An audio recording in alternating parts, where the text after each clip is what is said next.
আমরা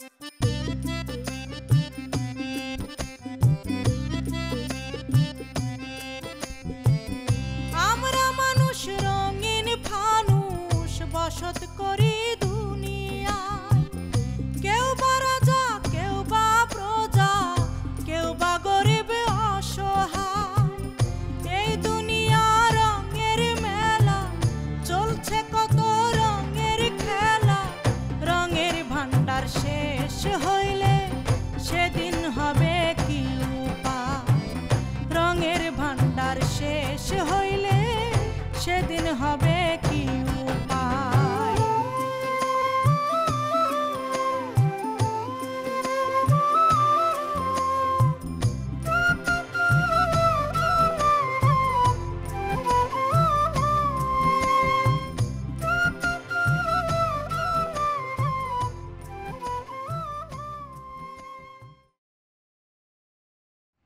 মা আমার সাথে সৎ আচরণ করছে, সব কাজকর্ম আমার দিয়ে করাইতেছে, সবকিছু আমার উপরে চাপায় দেয়। যে যাই করুক, আপনার ইজ্জত নষ্ট করার সাধ্য কারো বাপের নাই। আমিও সংসারের সুখ শান্তি ভাগ্য সুরে তসতস করে দেব। নিজের শরীরের যত্ন নিও, একলা থাকো, কি খাও না খাও। এটা সহজ সরল পোলা, খাবারের কষ্টের কথা কারোর বলতে না পাইরা বাড়ি ছেড়ে চলে গেল। আমি একটা মেয়ে হয়ে ভয় পাচ্ছি না, আর আপনি একটা ছেলে হয়ে। আরে বাবা, তোমার তো কিছু হবে না, ঘাট তো যাবে আমার।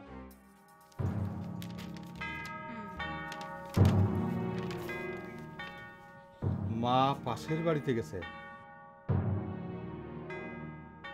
এই কথাটা কাগজে লিখে দিতে হয়, মুখে বলতে পারিস না? মারে, তোর কি হয়েছে? আমারে খুলা কমা, আমার বড় কষ্ট লাগে।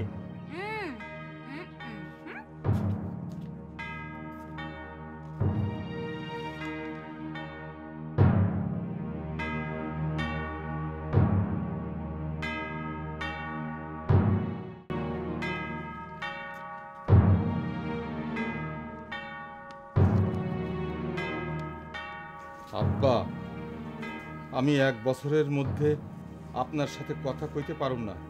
আপনি পুরুষ মানুষ। বুঝছি। যাও মা, তুমি ঘরে যাও, যাও।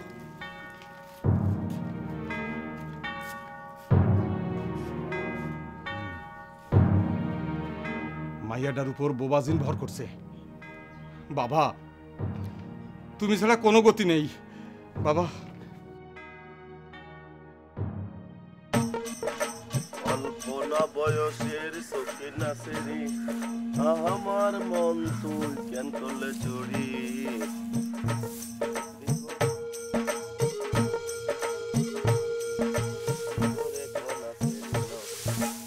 তাইলে তুমি কাজে মনোনিবেশ করছো, এটা দেখে আমার খুব ভালো লাগতেছে, খুব আনন্দ লাগতেছে। ও আব্বা, আমি আমার ভুল বুঝতে পারছি। আপনি কেন আমার বকাবকি করতেন এটা আগে বুঝতাম না।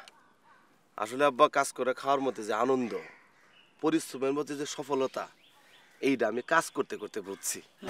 তুমি ছোট হইয়া বুঝতে পারলা, কিন্তু তোমার বড় ভাই মামুন আমারে কোনোদিন বুঝতে পারলো না।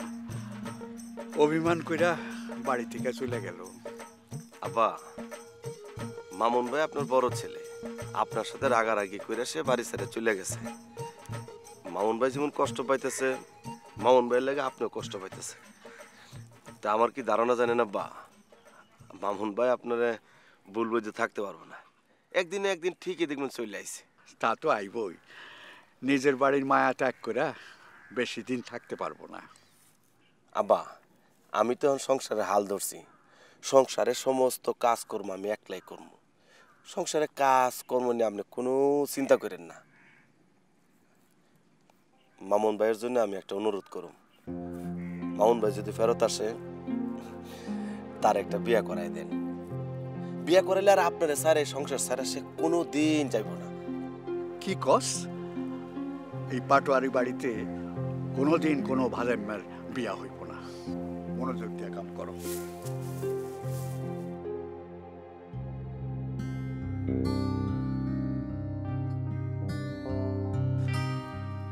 আব্বারও তো কোনো কিছু বুঝাই পারতেছি না। বুঝতে পারছি, এখন থেকে চালাক বোকা 2 দেশ সাজা থাকবো, আব্বা যাতে কোনোটাই ধরতে না পারে।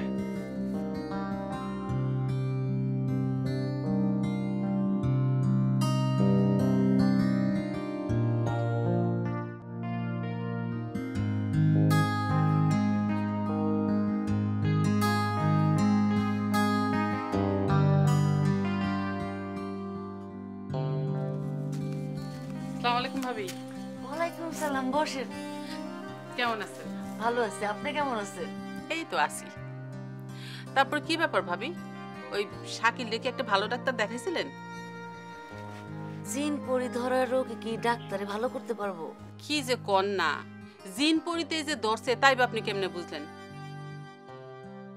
এমনও তো হইতে পারে যে এটা একটা রোগ, একটা ভালো ডাক্তার দেখাইলে ওষুধ খেলে ভালো হয়ে যেতে পারে। হ, ঠিকই কইছেন, কবিরাজ দেখানোর পরেও ডাক্তার দেখানো উচিত। তো ডাক্তার দেখাইলে একটা পাশ করা ভালো ডাক্তার দেখায় না। আজকালকার ডাক্তার আর ডাকাইতের মধ্যে কিন্তু কোনো পার্থক্য নেই, একেবারে ফতুর করে ফেলাইব। আপনি ঠিকই কইছেন, কয়দিন আগে আমার ভাবিরও অসুখ হয়েছিল। তাড়াহুড়াকরণের কারণে হয়েছে এক রোগ, ডাক্তার কয় আরেক রোগ। ভাবি তো বাসনের আশাই ছাইড়া দিছিল। তারপরে আমরা যখন অন্য হাসপাতালে নিয়ে গেলাম, ডাক্তার কইল কি এটা কোনো কঠিন রোগই না। ও মা, তাহলে আগে যে ডাক্তারে দেখাইছেন তারে ধরেন নাই? ধরছিল, হ্যাঁ কি কয় জানেন, হ্যাগর বলে তখন মেশিন নষ্ট আছিল। এই তো দেখছেন, মানুষের জীবন নিয়ে সিনেমিনি খেলা। আচ্ছা ভাবি, আপনার পরিবারের কাউরে কি বিয়ে করাবেন না? বিয়া শাদী করানোর আগে বিয়া দেওয়ানোর চিন্তা ভাবনা করতেছি। হ, ঠিকই কইছেন, শিউলির বয়স তো আর কম হইল না, ওর এখন বিয়া দেওয়ানোর দরকার। ভালো পোলা খুঁজতাছি, দেখা যাক আল্লাহ কি করে। তো ঠিক আছে ভাবি, আজকে তাহলে উঠি, আবার আসমুনি। আচ্ছা, আইসেন কইলাম। আচ্ছা।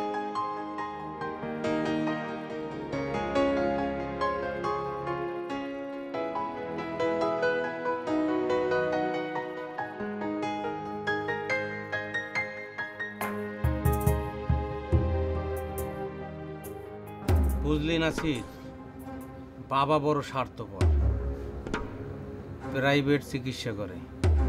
মায়ের পেস কিন্তু আমাকে কিছুই শিখায় নাই। আমরা এক কাম করি, ভুং বাং জিডুক শিখছি। আমি বাবা হয়ে যাই, তুই আমার খাদেমদার। মানে বাবার লগে বেমানি? আমি মরে গেল বাবার লগে বেমানি করতে পারবো না। আর বাবা যদি জানতে পারে তুই চললে পুরো সারকার হয়ে যাবি। আরে বাবা জানবো কেমনে? তুই আর আমি ছাড়া আর কেউ আছে আশেপাশে? তুই এতদিন বাবার আশপাশে থাকিয়া বাবার কেরামতি আমাকে জানিস না? বাবা সব জানতা। তুই আমার লাগে মস্করা করস। আরে বাবার বুং বাং কেরামতি তুই আর আমি অনেক ভালো জানি। ঠিক আছে, মাইনে নিলাম, তো একটা শর্ত আছে। কি শর্ত? তুই একটু বাবার একলা গার্ড দে, আমি একটু আলামের দোকান দিয়ে চা খেয়ে আসি। আর যদি কোনো রুগী আসে, বাবার বদলে তুই ফু দিয়ে দিস। আর যদি কিছু টাকা পয়সা পাস ভাই আমার অর্ধেক দিস। তা যাই ভাই। আচ্ছা যা।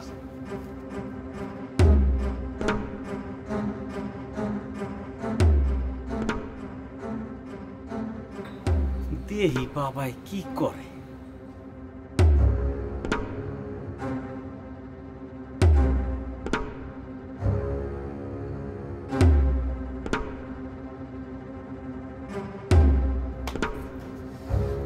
কিছুই তো শোনা যায় না, একটা ছিদ্র নয় যে কিছু শুনবো। যাক, শোনা না গেলে প্রকৃতির একটু বাতাস খেয়ে আসি। আসসালামু আলাইকুম। ওয়ালাইকুম সালাম। তুই কে? আমি একটু বাবার সঙ্গে দেখা করতে আসছি। বাবা দেখা করবে না, বাবা বিশ্রামে আছে। আমি একটা রোগ নিয়ে আসছি, বাবার সঙ্গে দেখা না হলে আমার বড় বিপদ হয়ে যাবে।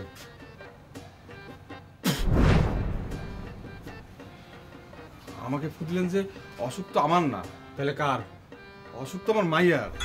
যা হইলো, আমি তোরে ফুদিছি, তুই তোর মাইয়ারে ফুদিয়ে দিবি, তোর মাইয়ার রোগ ভালো হয়ে যাবে। যা। কই যাস? ভিজিট দে, 500 টাকা, 500 টাকা দে। আমার কাছে তো টাকা পয়সা নাই। নাই। কত টাকা আছে? আমার কাছে কোনো টাকা পয়সা নাই। যা আছে তাই দে। এই কয়টা কালে যা। কিরে কথা করে তোর অমঙ্গল হবে? তুই কি চাস অমঙ্গল হোক তোর? না না, যা।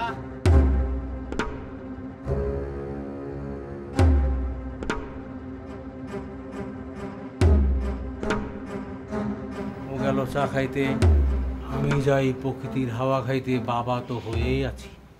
বাবা, এত বছর থেকে ডান্স একাডেমিতে ডান্স করতেছি, আজ পর্যন্ত আমি নায়িকা হতে পারলাম না। বাবা, বাবা আমাকে একটু বলেন না আমি কিভাবে নায়িকা হব? তুই কোনোদিনই নায়িকা হতে পারবি না। সারা জীবন নাচতে নাচতে বুড়ি হয়ে যাবি, তবুও নায়িকা হইতে পারবি না। কি কি বলেন বাবা?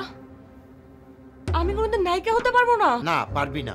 বাবা বাবা বাবা একটু বলেন আমাকে, আমার না নায়িকা হওয়ার খুব শখ। বলেন না বাবা, আমি কিভাবে নায়িকা হতে পারবো?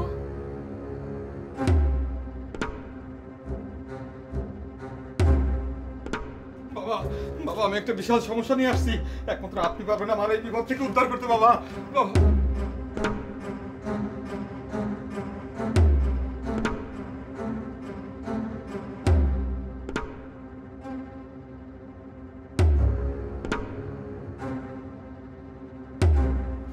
আজকে আপনি যান, আমার শরীরটা খুব খারাপ, কালকে আপনার চিকিৎসা করব।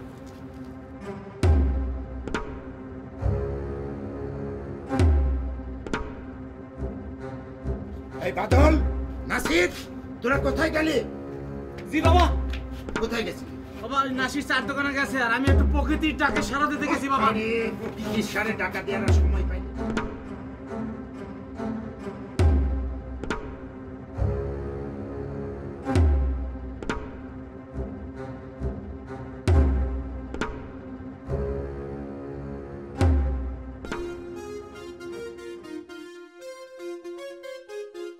সুইটি, যাই বলিস, মশাভাই ক্লাস না নিলে না ভালো লাগে না। কি ব্যাপার, হঠাৎ করে মশা ভেড়া তো গুনগান? আরে তুই অন্য মনে নিচ্ছিস কেন? আমি এই জন্যই বলতেছি, কারণ মশাভাই মানুষটা অনেক ভালো, ওনার মনটা অনেক ভালো। অন্তত সব মেয়েদেরকে উনি এক নজরে দেখে, সুমন ভাইয়ের মতো না। ওস্তাদদের সম্বন্ধে এ ধরনের কথা বলা উচিত না। ও আচ্ছা, তুই বলতে চাচ্ছিস ওস্তাদ দিদির সম্পর্কে এভাবে কথা বলতে না। কিন্তু ওস্তাদ দিদির মনে যদি আমাদের সম্পর্কে খারাপ কিছু থাকে তাহলে আমরা বলবো না? তুই দেখ, মশা ভাই কোনোদিন আমাদের দিকে একটা বাজে দৃষ্টিতে তাকাইছে? আর সুমন ভাই দেখলি ও সুন্দরী ও সুন্দরী ও সুন্দরী, এগুলা কি ভাই? আমরা এখানে নাচ শিখতে আসছি। সুন্দরী কি অসুন্দরী কে বান্দরী এগুলো তো আমাদের দরকার নেই ভাই। আচ্ছা, সুন্দরী সুন্দরী করে কেন সুমন ভাই সবসময় বলতো? সারাক্ষণ সুন্দরী সুন্দরী করে। হ্যাঁ, আর বলিস না, অসহ্য একদম। অসহ্য মানে?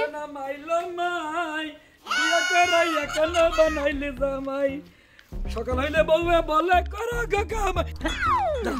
চশমা পরে দেখি। হ্যাঁ ঠিক আছে তো।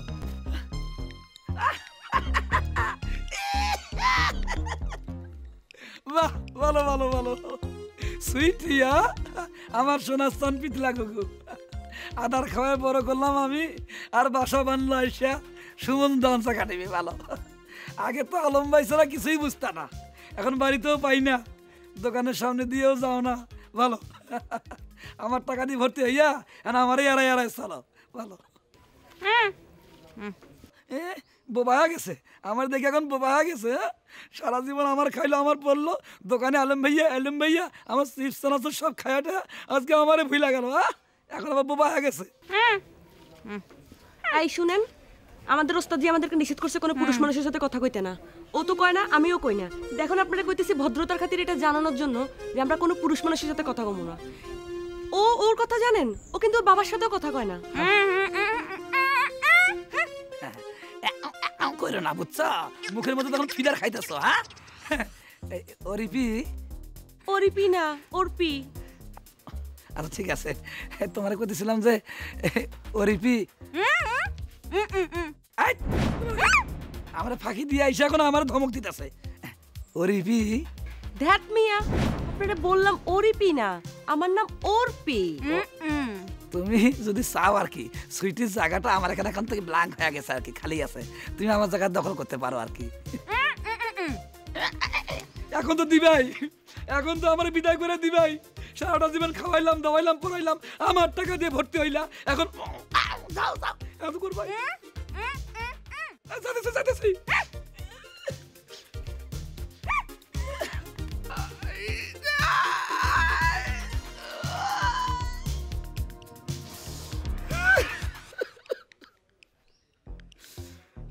আদার খাওয়াই মুরগি পুষলাম। আমার ভালো ভালো সুইটি, আল্লাহ সহ্য করবে না। কোনো একদিন আমায় তুমি বুঝবে, সেই দিন গো প্রিয় আমার ভালোবাসা বুঝবে। কোনো একদিন আমায় একটা সিরিয়াস বিষয় নিয়ে মজা করা কিন্তু একদম ঠিক হয়নি। সিরিয়াস বিষয়? তুমি কোনটারে সিরিয়াস বলতেছো? আরে এই যে তুমি এতদিন বাচ্চা বাচ্চা হয়ে থাকলা, এখন তো চাইলেও তুমি ভালো হইতে পারবা না। আরে ভালো হওয়ার দরকার কি? তুমি আর আমি মিলা তো ভালো আছি না? ইস, ভালো থাকার দিন শেষ। আব্বা আমারে বিয়ে দেওয়ার চিন্তা ভাবনা করতেছে। আরে তোমার আব্বা তো বর্তমানে খালি চিন্তা ভাবনা করতেছে, চিন্তা ভাবনা তো এখনো ফাইনাল করে নাই। আরে তোমার আব্বা যখন চিন্তা ভাবনা ফাইনাল করব, সাথে সাথে আমরা দুইজনে গিয়া বিয়ে করে ফেলবো। ইস, এই অবস্থায় আমি তোমারে বিয়ে করতে পারবো না।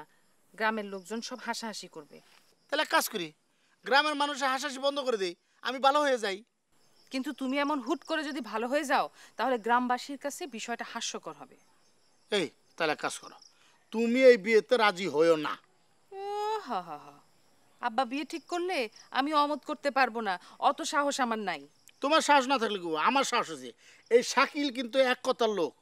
আরে এমন কোন বেটা আছে যে তোমারে আমার এই গ্রাম থেকে বিয়ে করে নিয়ে যাবো? আর বিয়ে তো দূরের কথা, তোমার দেখতে আসতে পারবো না, একটা কথা মনে রাখো।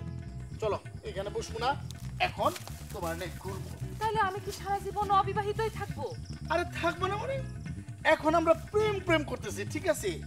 তারপরে যখন প্রেমের ক্ষুধা মিটে যাবে, তখন তুমি আর আমি বিয়ে করে ফেলবো, ঠিক আছে?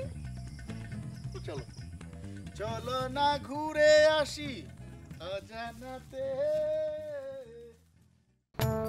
কিরে তোরা কি করস? দিন দিন আস্তানায় রোগী বাড়ার কথা, আর এখন দেখি রোগী কমতাছে দিন দিন। আগে মানুষ আইলে আপনি তো এই রোগের কথা কই দিতে পারতেন, না দিনের দিন উল্টা পাল্টা কারণ রোগী আইলে কি আহে না। এই ফাজি, তোরা গ্রামে ঠিক মতো ডিউটি করস না। আগে ডিউটি করতে ঠিক মতো, এখন আমারে এসে উল্টা পাল্টা মিথ্যা কথা বলিস। বাবা পেস না দিয়া সোজাভাবে বলেন, ওর বুঝতে সুবিধা হবে। না বোঝার কি আছে? তোরা আগে গ্রামে ঠিক মতো ডিউটি করতে, কার কি সমস্যা সব আমাকে বলতি। এখন তো তোরা এসে মিথ্যা কথা বলিস, আর তাই দেখে কেউ আসার আগে আমি মিথ্যা বলি, আর মানুষজন আমাকে বিশ্বাস করে না। বাবা ঘটনাটা পুরোপুরি খুলে কোন তো? এই তো পুরোপুরি সর্বনাশ। সলেমান পাটোয়ারির বড় পোলা মামুন নিখোঁজ। কই, আমি তো ছোলা মানের কথা বলি নাই। নিখোঁজ মামুন, আমি তো কারো নাম বলি নাই। তুমি এটা খুবই খারাপ করছো, বাবার কাছে মাফ চাই নাও।